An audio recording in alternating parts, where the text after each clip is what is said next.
কাঠের গুঁড়ির নিচে অতল গভীর রোদে ডুবে যেতে যেতে নল খাগড়া চেপে ধরার চেষ্টা করলো অ্যানি। গুঁড়ির নিচে অন্ধকারে সাদা দাঁত বের করে হি হি করে হাসছে যেন ওটা। লকের চেইনের টানে আড়াল থেকে বেরিয়ে এসেছে নরকঙ্কাল। খটখটে হাড়ের হাত বের করে যেন আলিঙ্গন করতে চাইল অ্যানিকে। আসসালামু আলাইকুম। স্টোরি লেনে আপনাদের সবাইকে স্বাগতম। আশা করি আমাদের আগের উপস্থাপনাটি আপনাদের ভালো লেগেছে। যারা আমাদের চ্যানেলে নতুন এসেছেন তারা চ্যানেলটিকে অবশ্যই সাবস্ক্রাইব করবেন এবং আপনার পরিচিত সকলের সাথে শেয়ার করবেন। আর আমাদের ভিডিওটি ভালো লেগে থাকলে ভিডিওটিতে লাইক করতে ভুলবেন না এবং আপনাদের মূল্যবান মতামত আমাদের কমেন্ট সেকশনে জানাবেন। এছাড়াও আপনারা চাইলে আপনাদের আশেপাশে ঘটে যাওয়া সত্য ভৌতিক ঘটনা অথবা আপনাদের নিজেদের লেখা হরর, মিস্ট্রি, থ্রিলার অথবা যে কোনো জনরার ঘটনা আমাদের লিখে পাঠাতে পারেন। আমরা সেটি আমাদের চ্যানেলের মাধ্যমে এপিসোড আকারে প্রকাশ করব। আমাদের ঘটনা পাঠানোর জন্য ইমেল অ্যাড্রেস আমাদের ডেসক্রিপশন বক্সে দেওয়া থাকবে। ধন্যবাদ। স্টোরি লেনে আমাদের আজকের উপস্থাপনা revenge of the evil daughter. এই গল্পের লেখিকা সামান্থা লি এবং এই বইটি বাংলায় অনুবাদ করেছেন অনিশ দাস অপু। তো শুরু করছি আমাদের আজকের গল্প revenge of the evil daughter. যমজদের বাবা মা তোমার বাড়িতে? জিজ্ঞেস করলো শেরিফ। দাঁড়িয়ে আছে বারান্দায়। বাড়ির ভিতর থেকে ভেসে আসা হইচইয়ের কারণে গলা চড়াতে হচ্ছে তাকে। কেন? হ্যাঁ, ওরা তো এখানে। শেরিফের থমথমে চেহারা দেখে রক্তশূন্য হয়ে গেলেন মার্থা জনস্টন। কোনো সমস্যা হয়েছে? জোনাসের হাত চেপে ধরলেন। অ্যানিকে পেয়েছো? পেয়েছিলাম। বাম গালের শুকনো হালকা ক্ষতচিহ্নে আঙুল ছোয়ালো জোনাস। 20 বছর আগে মেরিবেথ জনস্টন কাঁচি দিয়ে চিরে দিয়েছিল তার গাল। সে 2 যমজ ভাইদের একজনকে ইট দিয়ে বাড়ি মেরে ফাটিয়ে দিয়েছে মাথা। বারান্দার সিঁড়িতে উঠে গিয়ে দরজাটা বন্ধ করে দিলেন মার্থা। ঈশ্বর, বললেন তিনি। ও কোথায়? আবার পালিয়েছে। হায় জোনাস, তুমি ওকে পালাতে দিলে কেন? বাধা দিতে পারিনি। রক্তক্ষরণে মারা যাচ্ছিল জ্যাকি। ওকে ডাক্তার ব্রাউনের কাছে নিয়ে যাওয়ার খুব দরকার ছিল। ডাক্তার ব্রাউন তো আমার বাড়িতে। আমি ওকে খবর দিয়েছিলাম আমরা জোকে হাসপাতালে নিয়ে যাই। জ্যাকির সঙ্গে ও এখন আছে। অ্যানি মেরে ওর হাঁটুতে কালশিটে ফেলে দিয়েছে। হাত তুলে কপাল চাপড়ালেন মার্থা। ইতিহাস সবকিছু পুনরাবৃত্তি করে, একইভাবে নয়। গম্ভীর শোনালো শেরিফের কণ্ঠ। 20 বছর আগে ঘটনাটি ঘটেছিল বন্ধুদের মধ্যে, আজকের ঘটনাটি ভিন্ন। আর 1 ইঞ্চি সামনে লাগলেই তোমার চোখটাও গেলে দিত। মার্থার মন চলে গেছে সুদূর অতীতে। শেরিফ তার কোনই ধরে ফিরিয়ে আনলো বাস্তবে। আমার কৃতকর্মের ফল ছিল ওটা, বলল সে। আমি মেরির কাছ থেকে সুবিধা নেওয়ার চেষ্টা করেছিলাম। বাবা আমাকে ধরে চাপকেছিলেন। ডাক্তার মুখে কয়েকটা সেলাই করে দেয়। মেরিকে 1 মাসের জন্য সব রকম সামাজিক অনুষ্ঠানে অনাহুত ঘোষণা করা হয়। পরে অবশ্য কেউ আর বিষয়টি নিয়ে কথা বলেনি, কিন্তু সেই সময়ের সঙ্গে এই সময়ের মেলা তফাৎ। আজকাল লোকে মামলা করে। শন গ্র্যাডি আমার বাবা নয়। ঝামেলায় পড়তে পারো মার্থা, প্রস্তুত থেকো। মিসেস জনস্টন 1 কদম সরে গিয়ে ধাক্কা মেরে দরজা খুললেন। ভেতরে যাও জোনাস, ওসব নিয়ে এখন চিন্তা করো না। আমি বরং নাথানকে গাড়ি নিয়ে পাঠাচ্ছি। দেখি ও অ্যানির কোনো খোঁজ পায় কিনা। যমজ ভাইরা বলল তুমি নাকি নিখোঁজ। ওরা অনেক কথাই বলে। চুলে আঙুল বোলাচ্ছে অ্যামি। ওর চুলগুলো সবসময় কেমন ভেজা ভেজা। যা খুশি তাই করে, গুজব রটিয়েও ওরা পার পেয়ে যায়। অ্যানির একটা হাত বজ্র মুষ্টিতে চেপে ধরল সে। তুমি তাহলে ব্যাপারটা জেনে গেছো না? শীতে হলো।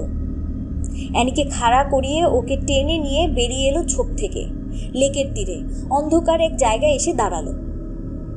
এদিকে এসো, বলল এমি, তোমাকে একটা জিনিস দেখাই। ওই সময় তুমি আমার মাথার মধ্যে ঢুকে গিয়েছিলে, তাই না? জিজ্ঞেস করলো অ্যানি। ছেলে দুটো নিশ্চয়ই তোমার কোনো ক্ষতি করেছিল, ঠিক? নলখাগড়ার একটা ঝোপের ওপাশে তীর ঘেঁষে একটা কাঠের গুঁড়ি ভাসছে, যেন ঘাপটি মেরে বসে আছে একটা কুমির।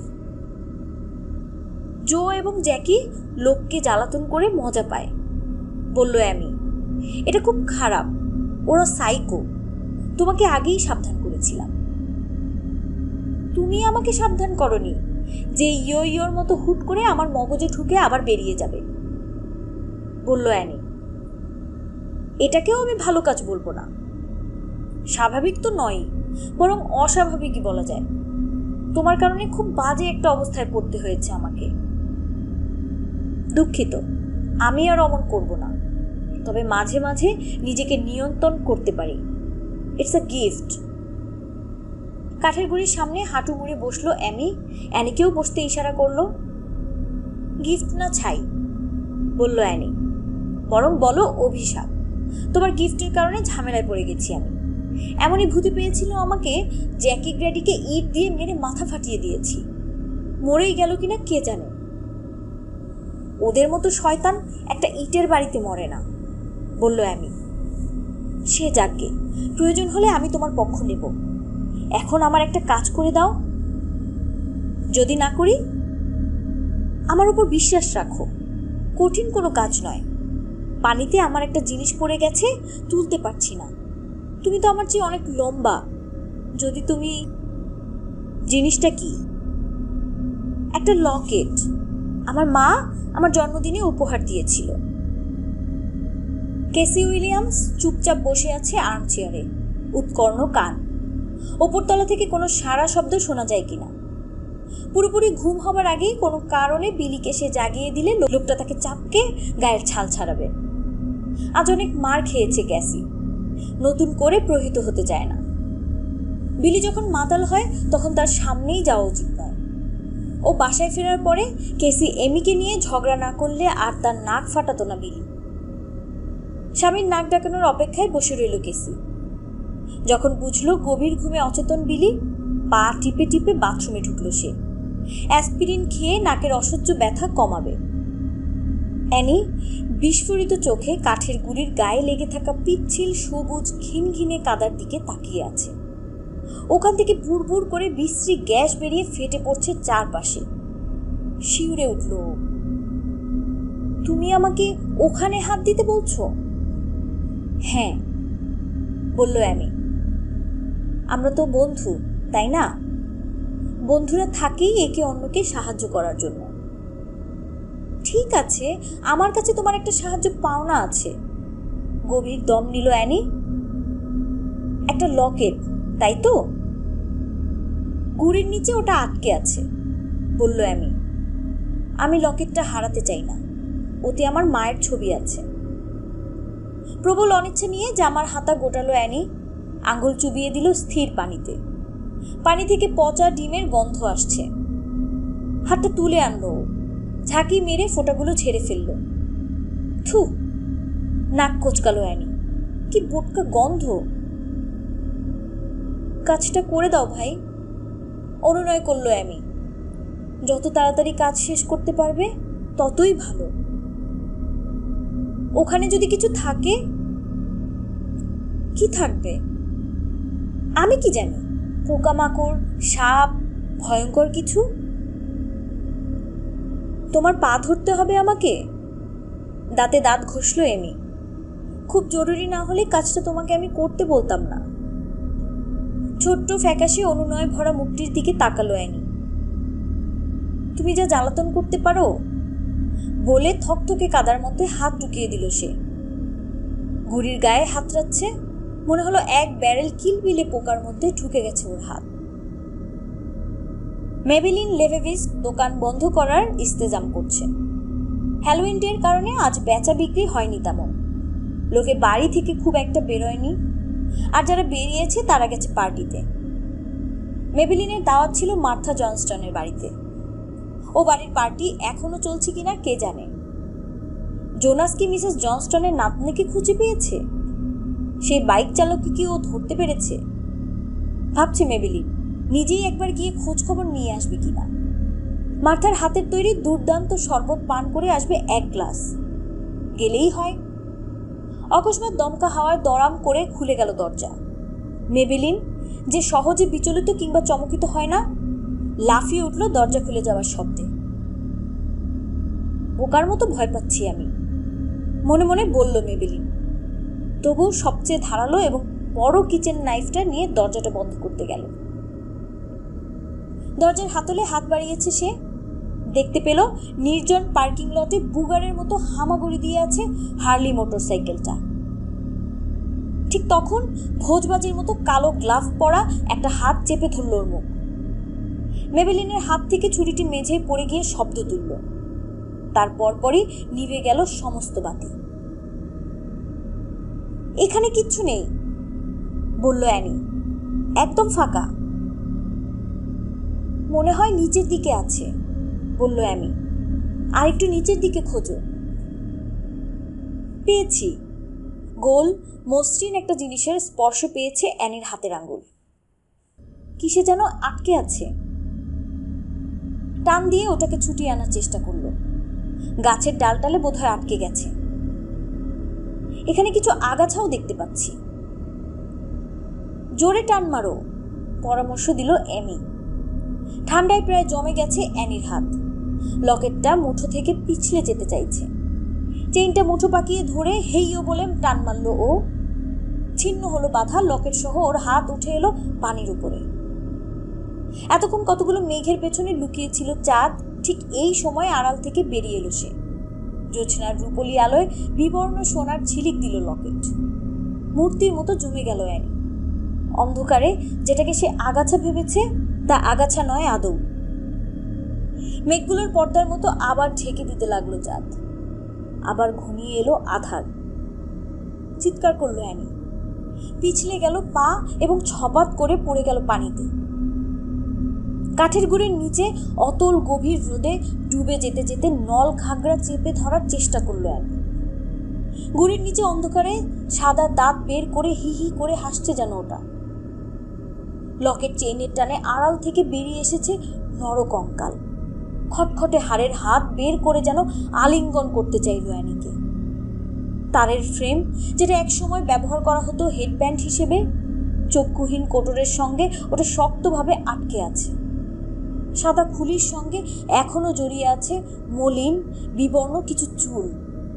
ওগুলোকেই অন্ধকারে আগাছা ভেবেছিল অ্যানি। ঈষৎ লোনা পানি ঢুকে গেছে অ্যানির মুখে। পা দিয়ে লাথি মারল ও। ওপরে ভেসে ওঠার চেষ্টা করছে, কিন্তু পরনের জামা আটকে গেছে কোথাও। টেনেও ছাড়তে পারছে না। উম্মাদের মতো জামা খুলে ফেলার চেষ্টা করলো অ্যানি, কিন্তু যত ধস্তাধস্তি করলো ততই ওগুলো ফাঁসের মতো জড়িয়ে ধরল ওকে। পানির ওজনের চাপে পাতালে নেমে যাচ্ছে অ্যানি। পানিতে ভরে গেছে জুতো, পানি ঢুকছে কানে, নাকের ফুটোয় এবং ফুসফুসে। তারপর নিশ্চিদ্র এক আধার নামল, শুধুই অন্ধকার। তারপর আর কিছু মনে নেই অ্যানির। এক্ষুনি আলোগুলো জ্বেলে দেবে তুমি, শুনছ? পিছু হটে কফিনের মেশিনের সামনে চলে এলো মেবেলিন। কাঁপছে ভয়ে। কাউন্টারের পেছনে চলে এলো বাইকওয়ালা। মাথা থেকে খুলে ফেললো হেলমেট। বরফ নীল চোখে স্থির দৃষ্টিতে তাকালো মেবেলিনের দিকে। আমাকে মনে পড়ে, বলল সে। এত ভয় কিসের? আমি তোমাকে কামড়ে দেব না। আমার বয়ফ্রেন্ড কিন্তু পুলিশ অফিসার, কুই কুই করে উঠল মেবেলিন। যদিও জোনাস ওর বয়ফ্রেন্ড নয়। তাহলে তাকে ফোন করছো না কেন? বলল বাইকওয়ালা। আমি অন্তত অভিযোগ করতে পারবো খদ্দেরকে তুমি ছুরি হাতে অভ্যর্থনা করো। দরজার দিকে আর চোখে তাকালো মেবেলিন। ছুরিটি এখনো ব্যাঙ্কোয়েটের নিচে পড়ে আছে। ধস্তাধস্তি করার সময় লোকটা ওটা ওখানে লাথি মেরে সরিয়ে দেয়। ও যে কোনো মুহূর্তে এখানে চলে আসবে, মিথ্যা বলল মেবেলিন। কিন্তু পাত্তা দিল না বাইকার।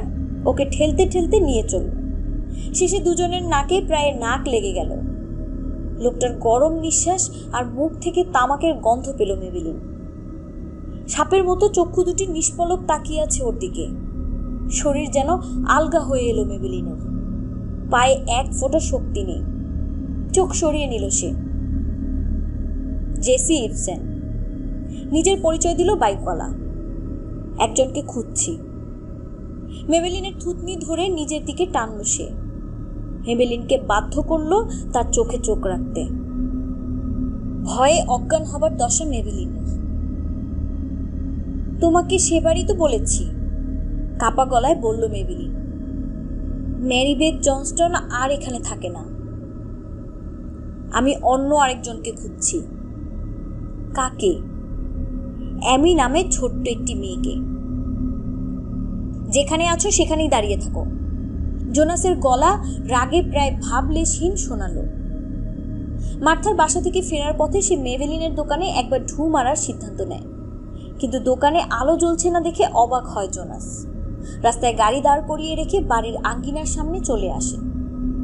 ওখানে হার্লি মোটর বাইকটি চোখে পড়ল তার। তখন সে বন্দুক নিয়ে বিল্ডিংয়ের পেছন দিক থেকে সার্ভিস সেন্টার হয়ে ভেতরে ঢুকে, এবং একদম ঠিক সময়ই ঘটে তার আগমন। মাথার পেছনে হাত রাখো, জোনাস বলল বাইকওয়ালাকে। আর কোনো চালাকির চেষ্টা করো না। বিন্দুমাত্র বেচাল দেখলেই গুলি করব। মিস্টার বুলিঙ্গার বলতে পারেননি কেন তিনি তার কুকুর বুচকে নিয়ে লেকের ধারে হাঁটতে গিয়েছিলেন। সাধারণত এভাবে তিনি ঘরের বার হন না। হতে পারে ট্রিক আর ট্রিট করতে কোনো বাচ্চা আসে কিনা, তাদের জন্য অপেক্ষা করতে করতে ক্লান্ত হয়ে গিয়েছিলেন তিনি। সেই যে কিশোরী দুটি মেয়ে এসেছিল তার কাছে, তারপর আর কেউ যায়নি। ওরা নিশ্চয়ই বুকে অনেক সাহস বেঁধে এসেছিল। ব্যাপারটা আশ্চর্যই বলতে হবে। শিশুদের ভালোবাসেন বলে শিক্ষকতার পেশা বেছে নিয়েছিলেন মিস্টার বুলিঙ্গার, কিন্তু অনেক দেরিতে আবিষ্কার করেছেন বেশিরভাগ শিশুই শিক্ষকদের, বিশেষ করে জ্যেষ্ঠ শিক্ষকদের, তাদের শত্রু মনে করে। হ্যালোইনের সন্ধ্যায় যে কোনো কারণেই হোক রাস্তায় বেরুলেও তিনি অকুস্থলে একটু দেরি করেই পৌঁছেছিলেন। অ্যানিকে পানি থেকে তুলে আনতে গলদঘর্ম হয়ে গেলেন মিস্টার বুলিঙ্গার। কারণ বয়স কম হলেও অ্যানি বেশ ওজনদার এবং জামা কাপড় জুতো সব ভিজে তার ওজন আরো বাড়িয়ে দিয়েছিল।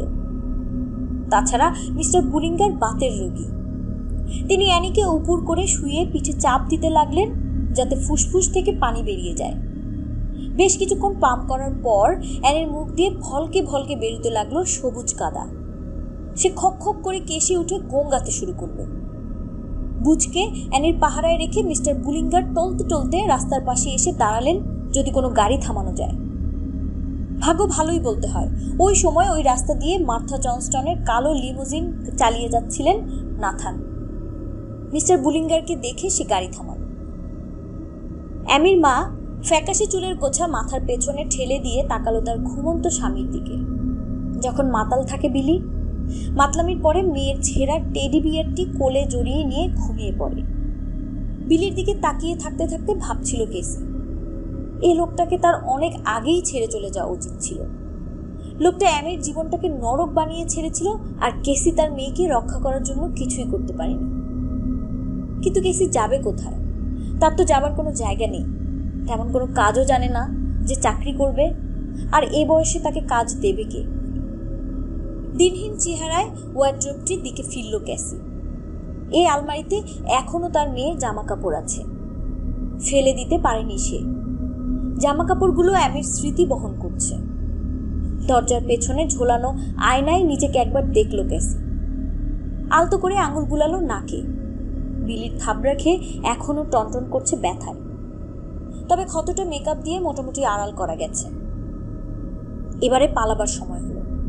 পেছনে নিঃশব্দে দরজা বন্ধ করে সে সাবধানে সিঁড়ি বেয়ে নেমে এলো নিচে। তারপর গায়ে জড়ালো পুরনো কোট।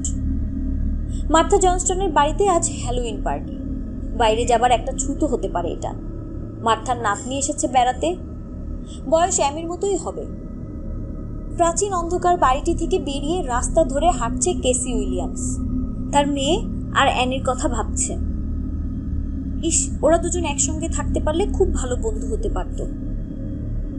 ছোট্ট বিবর্ণ শরীরটি নলখাগড়ার ঝোপের আড়ালে দাঁড়িয়ে দেখছিল কালো বড় একটি গাড়ি এসে থামলো রাস্তার ধারে।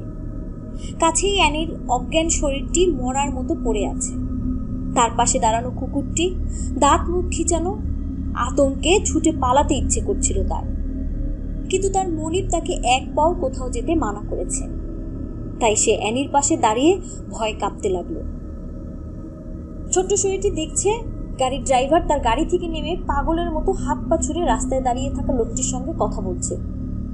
যখন লোক দুটি নলখাগড়ার ঝোপের দিকে কদম বাড়ালো, ছোট্ট শরীরটি বুঝতে পারল সাহায্য আসছে। তখন সে ঘুরে দাঁড়ালো, নেমে গেল লেকের পানিতে। নিতম্ব ডুবে গেল তার পানিতে। তারপর কোমর, সবশেষে কাঁধ পর্যন্ত উঠে এলো পানি। অবশেষে সবুজ কাদামাটি গ্রাস করলো সোনালি চুলের মাথাটি। রইল শুধু বুদবুদ। মার্থা জনস্টন দরজা খুলে দিতে কেসি মধুর একটি হাসি ফুটিয়ে তাকালো তার দিকে। বাড়িটি অস্বাভাবিক নীরব লাগছে।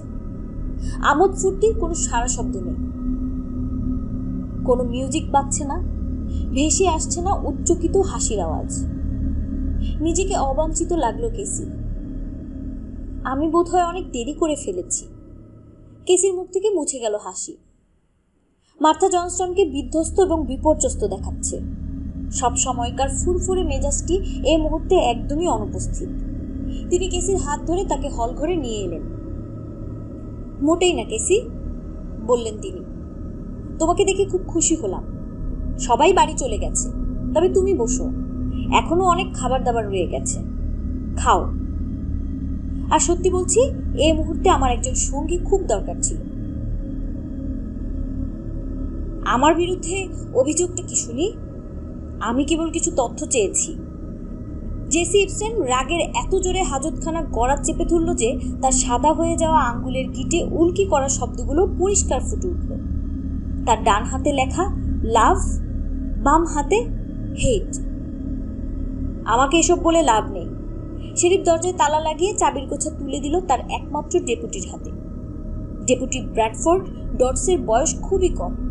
গত বছর এই সময়েই সে হ্যালোইন ডেতে ট্রিক অর ট্রিট খেলেছে।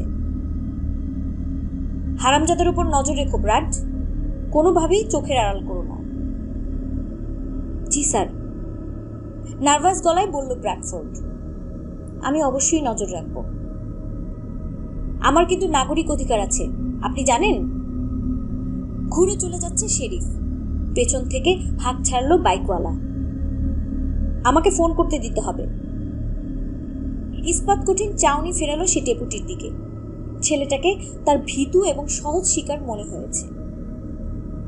এই ব্যাটা ঠোলা, বলল সে, আমার মোটরসাইকেল কই? তোমার বসকে বলে দিও আমি আমার বাহন ফেরত চাই। এই তো অ্যানি, তোমাকে আমি পেয়ে গেছি। অ্যানির বগলের নিচে হাত ঢুকিয়ে দিল নাথান। মিস্টার বুলিঙ্গারকে বলল ওর পা ধরতে। দুজনে মিলে অ্যানিকে তুলে এনে শুয়ে দিল গাড়ির পেছনের আসনে। শরীর দ্রুত ঢেকে দিল নাথান একটা কম্বল দিয়ে। গাড়িতে উঠে বসলেন মিস্টার বুলিঙ্গার। তার কুকুর গুটিসুটি মেরে বসলো তার পায়ের কাছে, কুই কুই করছে আর কাঁপছে। চুপ করো বুঝ। মিস্টার বুলিঙ্গার কুকুরটার মাথা চাপড়ে দিলেন। হয়েছে কি তোর? এমন করছিস কেন? ঠিক তখন তার চোখ আটকে গেল অ্যানির ডান হাতে। শক্ত মুঠোয় চেপে ধরে আছে সোনার একটি চেইন। চেইনটি জড়িয়ে আছে কতগুলো সোনালি চুল। শেরিফ অফিসে বসে কম্পিউটারে পুলিশ রেকর্ড চেক করে দেখছে জেসি ইপসেনের বিরুদ্ধে কোনো পুলিশি অভিযোগ আছে কিনা। এমন সময় দুবদাব পা ফেলে থানায় ঢুকলেন শন গ্র্যাডি। সোজা হাসপাতাল থেকে এসেছেন তিনি। তার লাল মুখখানা আরো লাল হয়ে আছে। চেহারা দেখে মনে হচ্ছে যে কোনো মুহূর্তে সন্ন্যাস রোগে আক্রান্ত হবেন তিনি। তার লেজ ধরে পেছন পেছন বিরস বদনে এলো চো, যেন এখানে আসতে না পারলেই সবচেয়ে খুশি হতো। হাসপাতালে অচেতন ভাইয়ের শয্যাপাশে বিলাপ করা মায়ের সঙ্গে থাকতে পারলেই বরং ভালো লাগতো তার। কনসোল বন্ধ করে রিভলভিং চেয়ারটা নিয়ে দর্শনার্থীর দিকে ঘুরে বসলো জোনাস। যে ঝড় তার উপর দিয়ে একটু পরে বয়ে যাবে সেজন্য মনে মনে প্রস্তুতি নিল। তোমার জন্য কি করতে পারি শন? কি করতে পারো? মুখ দিয়ে থুতু ছিটল গ্র্যাডি সিনিয়রের। ওই মেয়েটার বিরুদ্ধে হত্যার অভিযোগ আনতে পারো তুমি? ওর এখনো কোনো খোঁজ পাওয়া যায়নি, ক্লান্ত গলায় বলল জোনাস। ওর সন্ধান পাবার চেষ্টা করছি। ওকে রাস্তায় রাস্তায় ঘুরতে দেওয়া মোটেই উচিত হচ্ছে না। বাচ্চা কাচ্চাদের জন্য ও খুবই বিপজ্জনক। আরো কেউ আহত হবার আগেই ওকে হাজতে পুরে রাখা দরকার। শান্ত হও শন, আমি আমাদের সাধ্য মতো চেষ্টা করছি। নাথান ওকে খুঁজতে গেছে। নাথান? নাথান খুঁজে কি করবে? ওর তো এ বয়সে গাড়ি চালানোই সবার জন্য আশঙ্কার বিষয়। তাছাড়া ও তো মেয়েটার পরিবারেরই লোক। ঘরে বসে আরামে কম্পিউটারে গেমস না খেলে তোমার বরং নিজেই বেরোনো উচিত। আমাকে তুমি আমার কাজ শেখাচ্ছ শন? হিমশীতল কণ্ঠ শেরিফের, তাতে খুরের মতো ধার। গ্র্যাডি বুঝতে পারলেন বাড়াবাড়ি করে ফেলছেন। আমি নিয়মিত ট্যাক্স দেই, বললেন তিনি। রাস্তায় আমার বাচ্চারা নিরাপদে হাঁটাহাঁটি করতে পারবে কিনা তা জানার অধিকার আমার আছে। সামনে ছুটলেন, কটমট চোখে তাকালেন শেরিফের দিকে। ডিপার্টমেন্টে তোমার কাজের রেকর্ড খুব ভালো নয়, তাই না মিস্টার জোনাস? প্রস্তর মূর্তি হয়ে গেল জোনাস। তুমি কি আমার চেয়ে ভালো কাজ দেখাতে পারবে? জিজ্ঞেস করল সে। তোমার চেয়ে খারাপ যে করব না তা নিশ্চিত। অ্যামি উইলিয়ামসের কি হয়েছিল? একটি বাচ্চা, সম্ভবত মৃত। একজন নিখোঁজ, আর আমার জ্যাকি মানসিক শক্তির বলে এখনো কোনো মতে টিকে আছে। একমাত্র চলল তার কণ্ঠ। আর তুমি কাউকে গ্রেফতার না করে এখানে দিব্যি বসে আছো। চেয়ার ছাড়ল শেরিফ। শুনলে তুমি হয়তো খুশি হবে, একজনকে ইতিমধ্যে গ্রেফতার করেছি আমি। এক মোটর সাইকেলওয়ালাকে। অ্যানি নিখোঁজের সঙ্গে তার সম্পর্ক থাকতে পারে। সে গ্র্যাডের ছেলের দিকে তাকালো। তুমি বলেছিলে গত বছর একজন বাইকারকে দেখেছিলে জো। আমার ধারণা এ সেই লোক। এখন হাজতখানায় আছে। ওকে দেখলে চিনতে পারবে? রীতিমতো অস্বস্তি লাগছে জোর। তার বাবা তার দিকে তর্জনী তুলে বললেন, কথা বলো। জো গলা খাকারি দিল। আমি চেষ্টা করব, তবে জ্যাকি না থাকলে নিশ্চিত করে কিছু বলা যাবে না। কেন? জিজ্ঞেস করলো জোনাস। তাহলে গপ্পটা বানিয়ে বলতে সুবিধে হয়। চেহারা থমথমে হয়ে উঠল শন গ্র্যাডির, যেন এক্ষুনি ঘটবে বিস্ফোরণ। এসবের মানে কি? চেঁচিয়ে উঠলেন তিনি। চেতন অবচেতনের মাঝখানে রয়েছে অ্যানি। ওর আবছা মনে পড়ছে মিস্টার বুলিঙ্গার ওপর ঝুঁকে তাকিয়ে রয়েছেন। তারপর ও জ্ঞান হারিয়ে ফেলে। অস্পষ্ট মনে পড়ে ওকে গাড়িতে তোলা হচ্ছে, কম্বল দিয়ে মুড়ে দেয়া হলো গা, চালু হয়েছে ইঞ্জিন, তারপর আবার সবকিছু শুরু। কিচ্ছু মনে নেই। এখন সদর দরজা খুলে যাবার পরে কেউ ওকে নিয়ে গেল ভেতরে। কুয়াশার একটা দেয়াল ভেদ করে যেন ভেসে এলো নানির হাহাকার ভরা কণ্ঠ। ঈশ্বর, ওকে কোথায় পেলে? মিস্টার বুলিঙ্গার পেয়েছেন, আমি না। লেকে। নাথানের গলা চিনতে পারল অ্যানি। চোখ মেলে তাকানোর চেষ্টা করে পারল না। ভীষণ ঠান্ডা লাগছে ওর। এমন ঠান্ডা মনে হচ্ছে লেকের বরফ জল তার শরীরের শিরায় শিরায় ঢুকে গেছে। ও বেঁচে আছে তো? জিজ্ঞেস করলেন নানি। হ্যাঁ, মিস্টার বুলিঙ্গার গেছেন শেরিফকে খবর দিতে। তার চেয়ে বরং ডাক্তারকে খবর দাও। ওর হাতে ওটা কি? জানি না, জবাব দিল নাথান। অনেকবার চেষ্টা করেছি মুঠো খুলতে, পারিনি। এমন শক্ত করে ধরে আছে। কি আছে অ্যানির হাতে? চিন্তা করার চেষ্টা করলো, কিন্তু কিছুই মনে আসছে না। শুধু মনে আছে ও লেকের পানিতে পড়ে গিয়েছিল। মনে পড়ছে কন করায় ঠান্ডা পানি চারদিক থেকে চেপে ধরছিল ওকে।